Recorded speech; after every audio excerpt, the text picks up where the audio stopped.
یہ ہے جی وہ اصل بدماش، اصل فرعون، جس نے 2017 میں جو فیض آباد دھرنا لگا تھا تحریک کا، اس کے پیچھے جو اصل وجہ تھی، وہ جو وجہ بنانے والا شخص تھا، وہ یہی ذلیل انسان تھا، جس نے تب ختم نبوت کے قانون میں ترمیم کروانے کے بعد اس نے تحریک کو کلدم بھی کروانے کے لیے اپنا کردار ادا کیا۔ اس کے بعد یہ ذلیل دفع ہو گیا، اور پھر جب دوبارہ برسر اقتدار آیا تو اس نے فیض آباد دھرنے کا کیس دوبارہ کھولا تو اس کو منہ کی کھانی پڑی، یہ جھوٹا ثابت ہوا۔ پھر اس نے جڑ والا کیس کو اکھاڑنے کی کوشش کی کہ کسی طرح میں تحریک کو اس میں لٹا سکوں، تو اس میں بھی منہ کی کھانی پڑی اور یہ ذلیل ہوا۔ اب جب اس کی کسی جگہ پہ بات نہیں بنی اور کبھی یہ تحریک کو اسلحہ کہہ رہا تھا، تو اس کا وہ اندر کا غصہ، وہ قادیانیت نوازی جو کرنی چاہ رہا تھا وہ نہیں کر پا رہا تھا، تو پھر یہ ذلیل انسان نے اب یہ کام کیا کہ اس نے یہ بیان پورا دے دیا۔ اب ذرا یہ پہلے بیان سنیں اور اس کے بعد آگے بات کرتے ہیں۔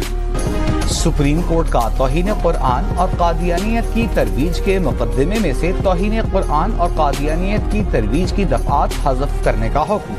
چیف جسٹس آف پاکستان کی جانب سے جاری فیصلے میں تحریر کیا گیا ہے کہ مذہبی آزادی اسلام کی بنیادی خصوصیات میں سے ہے کہ اس سے منسلک افراد نے قرآن کریم سے رہنمائی نہیں لی۔ آئین کے آرٹیکل 20 کے مطابق ہر شہری کو مکمل مذہبی آزادی حاصل ہے۔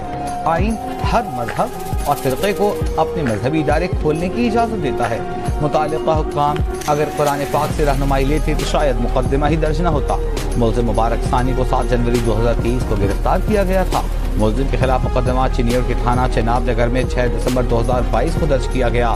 عدالت کی ملزم مبارک احمد ثانی کو 5000 روپے کے ذاتی ضمانتی مچلقے جمع کرانے کی ہدایت۔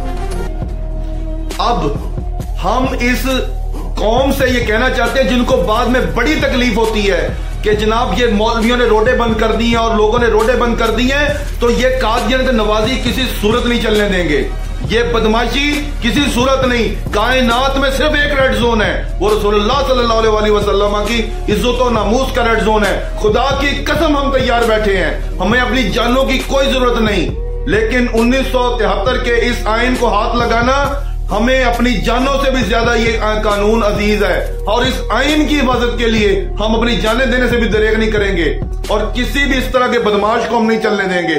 اس قانون کو، اس بل کو فوری طور پر اس کو واپس لینا پڑے گا۔ یہ جو اس نے چول ماری ہے، یہ جو بکواس کی ہے، اس کو ختم کرنا پڑے گا۔ تحریک اس ٹائم لاہ عمل تیار کر رہی ہے، انشاءاللہ ہم میدان میں ہیں، یہ بدماشی نہیں چلنے دیں گے۔ کائنات کی سب سے بڑی دہشت گردی 295C کے قانون کو چھیڑنا ہے، اور اس کو چھیڑنے کا مطلب ہے، اور اسے پتہ ہے اس ذلیل انسان کو کہ جب میں اس قانون کو چھیڑوں گا تو تحریک لبیک ہی صرف میدان میں آئے گی۔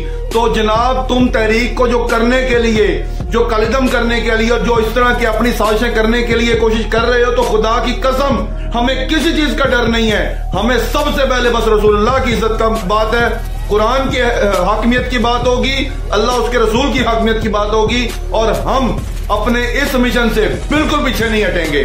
لبیک والے تیار ہیں، یا تو یہ قانون واپس ہوگا، یا تمہاری یہ پلی تم اس پر معذرت کرو گے، یہ قانون ختم کرو گے، یا پھر لبیک والے آ رہے ہیں۔